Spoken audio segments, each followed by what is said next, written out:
Are Iglesia ni Cristo members not allowed to read the Bible? Must not every Christian read the Bible for his or her enlightenment through the guidance of the Holy Spirit?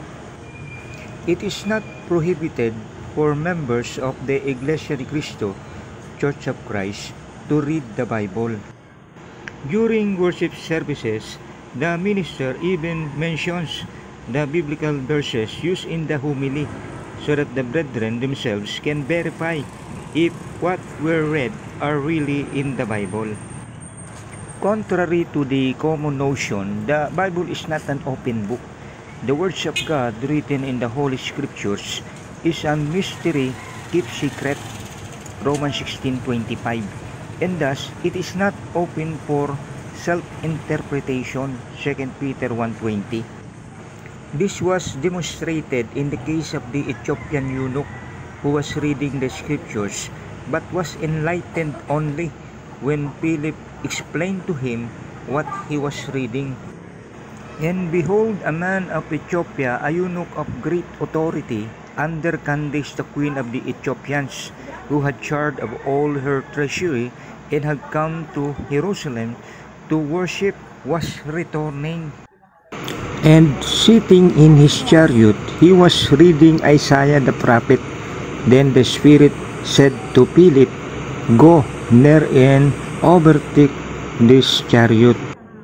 So Philip ran to him and heard him reading the prophet Isaiah, and said, "Do you understand what you are reading?"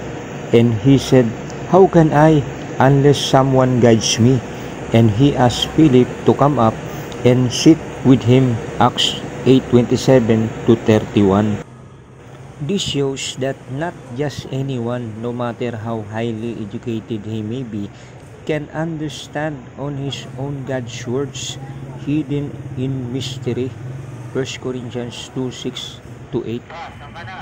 Even if a person diligently studies God's words by himself, he will never be able to come to the knowledge of the truth, 2 Timothy 3:7.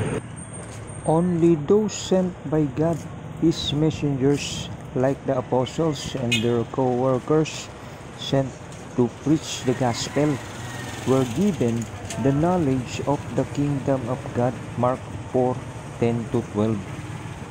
For they are stewards of his mysteries, 1 Corinthians 4:1. God's messengers are the ones who have the gift and authority to preach, Romans 10:15. They do not preach based on their own understanding, but through the guidance and inspiration of the Holy Spirit, John 14:26 and 2 Peter 1:20-21.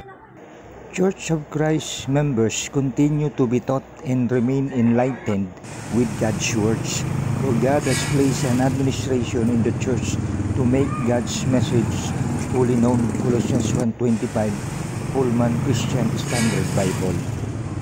Kindly share this video to your loved ones, friends, and brethren. Thank you for your patience and support.